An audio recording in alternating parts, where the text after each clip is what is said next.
দক্ষিণ এশিয়ায় জিও সিকিউরিটির দৃশ্যপটে এখন এক নতুন আলোচনার কেন্দ্রবিন্দু হয়ে উঠেছে বাংলাদেশের প্যারামিলিটারি ফোর্স, বিশেষ করে বর্ডার গার্ড বাংলাদেশ এবং র্যাপিড অ্যাকশন ব্যাটালিয়ন।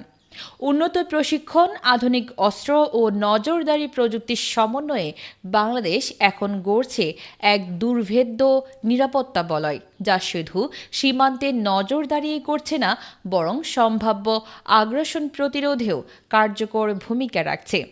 সর্বশেষ সীমান্ত কৌশলে ড্রোন নজরদারি, স্মার্ট সেন্সর, স্যাটেলাইট ম্যাপিং এবং আধুনিক কমান্ড সেন্টার চালু করেছে বিজিবি। প্রত্যন্ত পাহাড়ি সীমান্ত এলাকা কিংবা নদীপথ সবখানে এখন ডিজিটাল মনিটরিং সিস্টেমের আওতায় আনা হয়েছে। ভারতের সীমান্তরক্ষী বাহিনীর একাধিক কৌশল খালি চোখে ধরা না গেলেও এই স্মার্ট ব্যবস্থার মাধ্যমে বাংলাদেশ প্রতিক্রিয়া জানাতে পারছে রিয়েল টাইমে। বিজিবির অভ্যন্তরে এখন একাধিক বিশেষায়িত ইউনিট গড়ে তোলা হয়েছে, যাদের প্রশিক্ষণ দেওয়া হচ্ছে আন্তর্জাতিক কমান্ডো স্ট্যান্ডার্ডে। একই সঙ্গে র্যাবের সুইফট অ্যাকশন টিম এবং অ্যান্টি টেরর ইউনিট এখন শুধু অভ্যন্তরীণ নিরাপত্তায় নয়, সীমান্ত অঞ্চলেও সক্রিয়ভাবে কাজ করছে। ভারতীয় নিরাপত্তা মহল ইতিমধ্যেই বিষয়টি নিয়ে উদ্বিগ্ন। কিছু থিঙ্ক ট্যাঙ্ক ও সামরিক ব্লগে বলা হচ্ছে, বাংলাদেশের প্যারামিলিটারি সক্ষমতা অতীতের তুলনায় বহু গুণ বেড়েছে। সীমান্তে তাদের কৌশল এখন প্রতিরক্ষার গণ্ডি ছাড়িয়ে কৌশলগত অবস্থান তৈরি করছে। ভারতের এক সাবেক বিএসএফ কর্মকর্তা জানিয়েছেন, বাংলাদেশ এখন শুধু প্রতিক্রিয়াশীল নয়, প্রয়োজনে প্রিএম্পটিভ বা আগাম পদক্ষেপ সামর্থ্য অর্জন করেছে।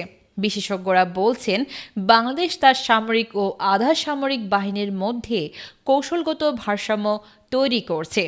সেনাবাহিনী প্রধান দায়িত্বে থাকলেও বিজিবি এবং র্যাব এক্ষেত্রে হয়ে উঠছে দেশের প্রথম প্রতিরক্ষা লাইন।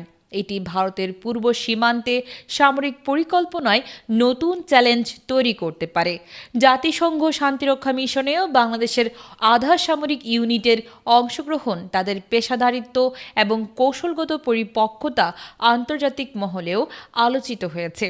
ইউরোপীয় কিছু সামরিক বিশ্লেষণও বলছে, বাংলাদেশ দক্ষিণ এশিয়ায় একটি নতুন নিরাপত্তা পরিসর তৈরি করছে, যেখানে রাজনৈতিক স্বাধীনতার পাশাপাশি সামরিক প্রস্তুতিরও সুষম সমন্বয় রয়েছে। বাংলাদেশ তার সীমান্ত প্রতিরক্ষা আর নিরাপত্তা ব্যবস্থায় যে ধরনের আধুনিকায়ন এবং প্রস্তুতি নিচ্ছে, তা শুধু প্রতিবেশী দেশ ভারতেরই নয়, দক্ষিণ এশিয়ার সামগ্রিক জিওপলিটিক্সের পাওয়ার ব্যালেন্স বদলে দিতে পারে। কৌশলগত হিসাব এখন সময়ের ব্যাপার, কিন্তু এটুকু নিশ্চিত, বাংলাদেশ আর নীরব প্রতিবেশী নেই।